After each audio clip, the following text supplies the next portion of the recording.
Hello everybody, welcome to the course.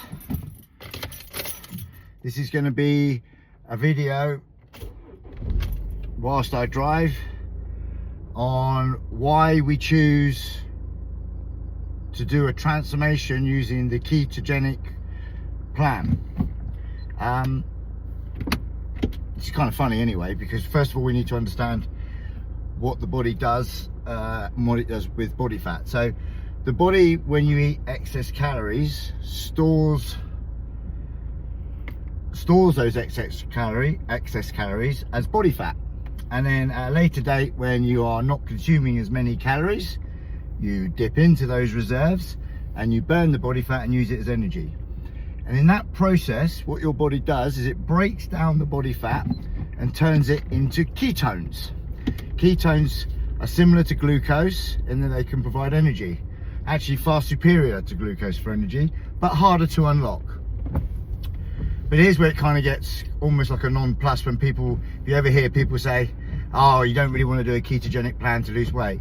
Well, here's a newsflash for you. Every single diet that you do that requires you to reduce your own body fat is a ketogenic plan.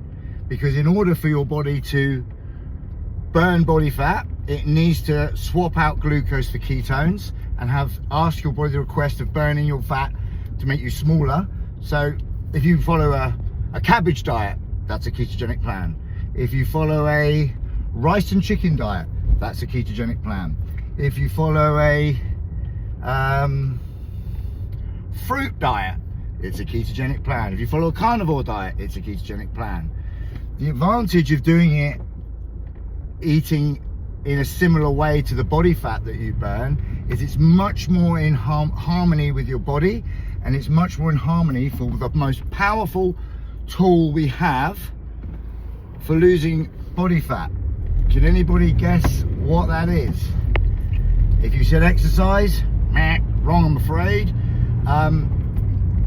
I exercise people for a living. It's where I get the bulk of my money. Exercise is incredibly good for you. It's the best longevity we have times 5. So that means if you do something that decreases longevity and mortality, like smoking, if you exercise and smoke, you're still 4 times more likely to live longer if you exercise. That's how powerful exercising is.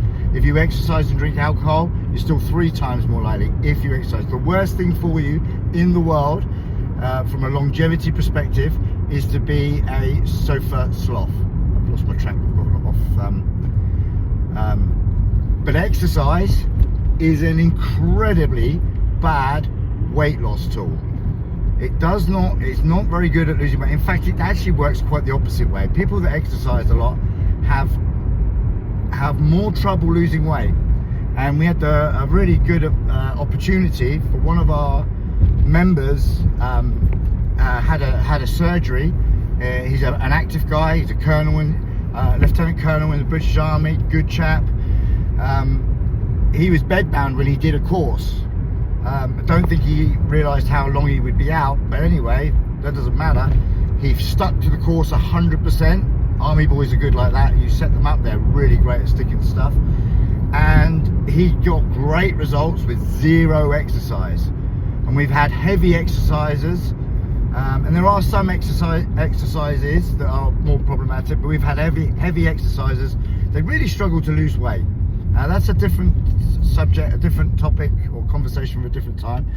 I just want to talk about why we're doing this ketogenic plan. So the number 1 weight loss tool you can do is fasting. Fasting is the best. Not eating, who knew? So if you can go for long periods without eating food, it's the fastest way your body can tap into its own body fat reserves. And you have to be careful, it has to be done intelligently. You have to do it so you don't go into the starvation mode, but there are lots of things you can do to keep your metabolism up that go well with fasting, and one of those would be exercising. So it has its place, but directly it's not a good weight loss tool. Indirectly it's brilliant. If you get all your ducks in a line, your diet right, your fasting right, your sleep right, your stress levels right, the type of exercise you're doing right, that's really important. Exercise is an incredible weight loss tool. you got to get those other ducks in a row first. And probably the most important one being there is the type of exercise you're doing. Particularly if you're in my age group, a little lower. When you're young, not so much. You can pretty much do any exercise. So that being said, we know all diets are ketogenic, no matter what they are. So if anyone poo-poos a ketogenic diet and recommends another diet, that's a red flag for their knowledge on nutrition straight away. It might not be the best fit for everybody, but it's the best fit for around over 90% of people. So where we don't know what issues you have, it's kind of the best one-size-fits-all plan where we control the amount of carbohydrates you eat, we limit the amount of protein you eat to be optimal, or increase it to be optimal. Very rarely it goes over, and we substitute those two macronutrients with higher levels of really healthy fats.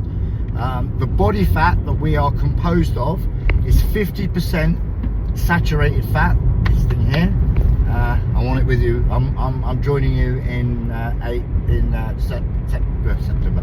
I'm joining you on Saturday because I've got a little bit to lose my own self. So this is going to be a good course for me. The body fat that's on us is 50% saturated fat and 50% monounsaturated fat. So that's 50% kind of like butter and 50% olive oil. If we can replicate that in the food that you eat, then when you have to switch to burning your own body fat, it's way easier.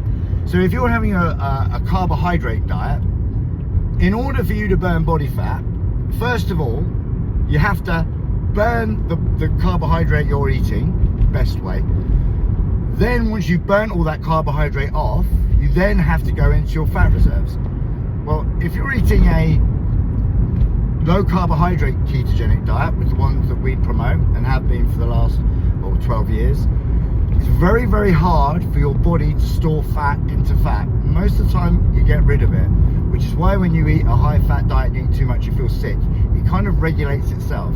When you eat a high carbohydrate diet, you don't tend to feel sick because you're very good at storing carbohydrates. And that leads me on to my second point of why we do it. So most people, is that me? No, you're going that way. Most people have got an intolerance to carbohydrates. More precisely, they have what's called insulin resistance. I'm not going to get into that now, but let's just call it an intolerance to carbohydrates. Their bodies are not great at using carbohydrates as energy. They're very good at storing carbohydrates as energy, but not great at using it. And you can tell that by the level of metabolic syndrome they are exhibiting. So for men, if your largest body fat measurement is around your abdomen, and for ladies, sort of lower down, sort of pooch and bum, that's a sign that you might be insulin resistant. If your abdominal measurement is out measuring your hip measurement, that's a sign you've got insulin resistance, metabolic syndrome, or for simplification today, we'll call it an intolerance to carbohydrates. And what that means is you're on a double kind of loser. So the carbohydrates that you're eating, you're not getting the energy from them, you're actually storing it. So therefore you're living life a bit tired, constantly hungry, bit tired, because your body's eaten too many carbohydrates in its life and it becomes intolerant to them, so it just stores them. And what we want to do is reverse that. And the only way to reverse it quickly is you reduce the carbohydrates to as little as possible. Now, you need carbohydrates in your diet, Johnny. If anyone says that, red flag. So, first thing you learn in nutrition is what is essential and what is not. When it's essential, what's something essential, Johnny? A polyunsaturated fat is essential, an omega-3. That means my body can't make it. So an omega-3 I have to eat from the outside,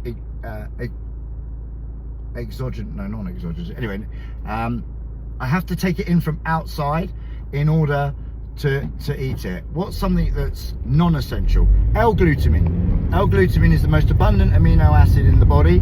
it's involved for detoxification. We can make L-glutamine, so we don't need to eat L-glutamine in our diet in order to have it in our bodies, because our bodies can manufacture it. So protein, absolutely essential in your diet. If you don't eat protein, eventually you will die. Woo! Fats are essential. If you don't eat the right amount of fats in your diet, you will die. Carbohydrates, non-essential.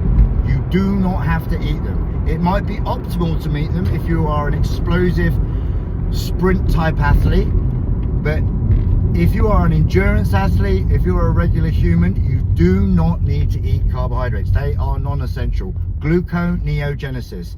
That is the process in which our bodies can convert protein, not great to do it this way, but protein into sugar or glucose. And we can also convert fat into glucose through gluconeogenesis.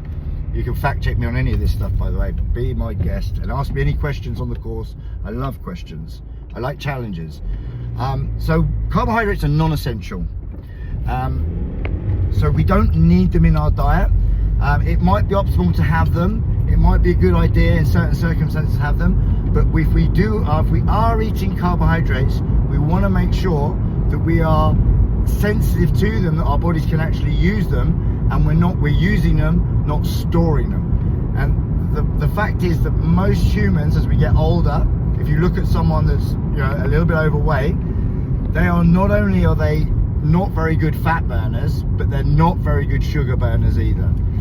In contrast, if you've got children and you look at your lean child, they'll go to bed a sugar burner and they'll wake up in the morning a fat burner and they won't even know it. And that's how the system is designed.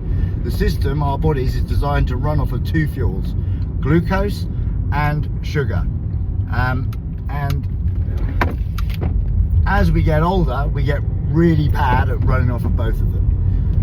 So if you could picture a lean person, that lean person will go in and out of ketosis, the burning of fat for energy, body fat primarily. They'll go in and out of ketosis seamlessly without themselves even knowing. If you're metabolically challenged, you might find that is a little bit more difficult. Oh no, Marie's in my parking space. My OCD's going crazy.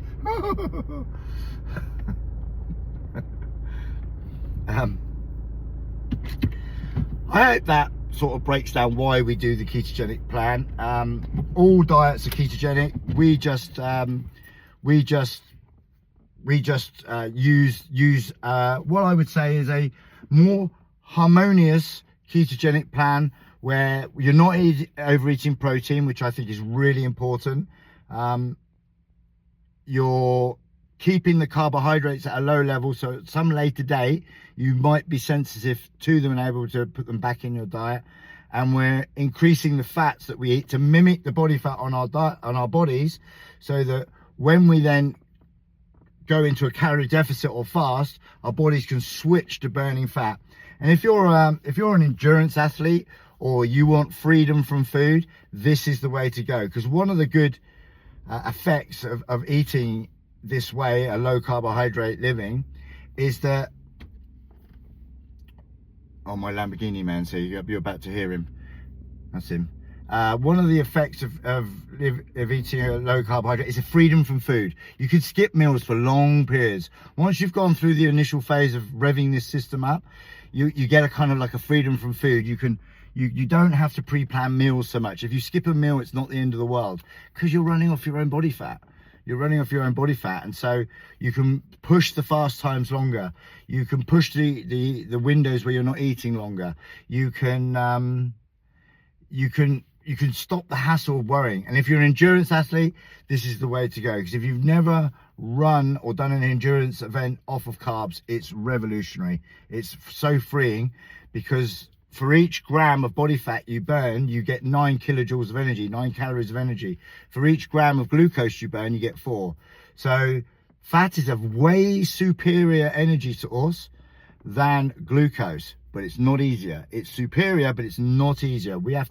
Certain things we have to do to make our bodies really good at unlocking it, and that's what we're going to learn how to do. If you have any questions or any topics you want me to cover, supplements, protein, how much protein, well, we'll go through how much protein you eat but what kind of proteins are best, what do I think of vegan, what do I think of carnivore, any diet you imagine, I'm very open to any question. And if there's any pushback on anything I've said, I'm very happy for challenges, because I should be able to back up all the stuff I've just said with coherent answers. But what about XYZ, Johnny? Well, and if I can't, that's great, because it means, oh, I've got stuff to look at, which I'd love. All right, well, welcome to the course. I've got to train Lyle Lamborghini Man now. Next video I do, we should have started. Johnny out.